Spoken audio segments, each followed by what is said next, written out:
The following video will demonstrate how to use the multitasking gestures available on the iPad. After viewing this video, you should be able to use these gestures to close apps, scroll between apps, and search the iPad. You may want to hold your iPad while viewing the video on a computer so that you can follow along and practice with the instructions provided to you. Alright, in this video I wanted to show you a few, I don't know whether the term advanced is the best one to use, but maybe some additional gestures that you can do. There's another video where we discuss some of the basic gestures like pinch, scroll, swipe, and zoom, but there are some more advanced features you can do using gestures. So the first one I'd like to show you is how to search the iPad. Now in the new operating system it is a little different. Previously, if you just scrolled over to the left, you would have a search function that would pop up. And it doesn't work that way anymore, and Apple was shooting to make it simpler.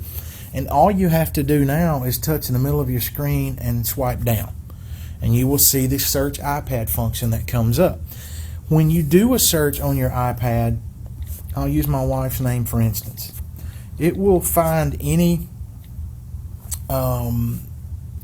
related to that search. For instance, you see her contact information. There are notes there from she attended one of the sessions that I led. There are messages and there are emails from her. So anything that you search, it'll search apps, it'll search occurrences from the contacts, the email application, even your bookmarks and stuff on Safari. But to access the search function, it's just place your finger in the center of the screen and swipe down. And remember, I've already taught you how to pull Control Center up. You swipe from the bottom. And there are a couple of other gestures that I wanted to kind of show you. One of the main new ones being how you handle multitasking. And for those of you new to the iPad or to iOS, multitasking simply means what it sounds like. It's more than one task at one time. For instance, you may access 20 to 50 different apps on your iPad a day. It just depends. If you count the time at home where you might be emailing or checking Facebook or checking Twitter and doing something on the internet or using apps in class and doing that for several periods a day. The iPad doesn't actually shut those apps down totally. It suspends them and holds them there in memory. Now you really should never have to go in and manually close these apps. Most of the time the iPad handles that fine, and what I mean by that is it'll perform fine. Even if you have several apps still open in the background, you shouldn't have any issue. But if you do, or you want to just kind of keep the iPad running at top speed, you can close those apps. And what you would do to do that is to do a quick double tap on the home button. Okay, just tap it 2 times and your multitasking screen will pop up. I'm going to do that one more time. Make sure you're holding your iPad and you practice that with me if you're new to this. Just tap your home button twice quickly and you will see the new multitasking screen come up. What it does is up top you see an actual screenshot of the app.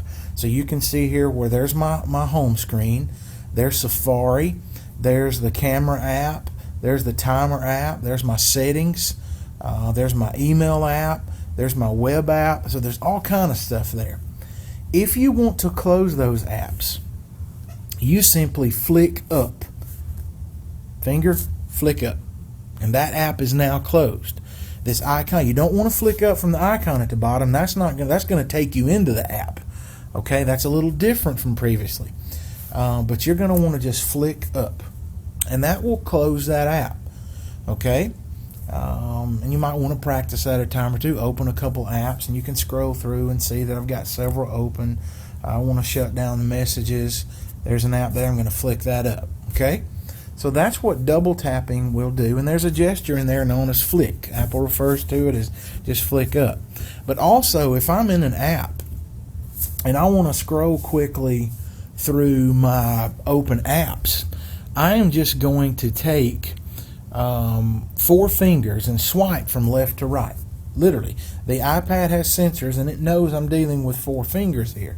If I take those 4 fingers and swipe from left to right, it carries me through all of the open apps. So if I'm up teaching and I need to get back to something real quick, I can just scroll until I find it. Okay? And again, that's a 4-finger swipe from left to right. You can also close an app with a 5-finger pinch. Okay, now if I do the 2-finger pinch, it's just going to zoom. If you'll remember from a previous video, we showed you how that zooms. But if I take 5 fingers and I don't want to wear my home button out or close apps like that all the time, I can just draw 5 in and that app closes and I'm back to the home screen. I'm going to show you that again because that's pretty cool. I like that. If I want to go back to my home screen, just 5-finger pinch and there we go. Okay. Again, those are some of the more unknown or more advanced gestures that you can use.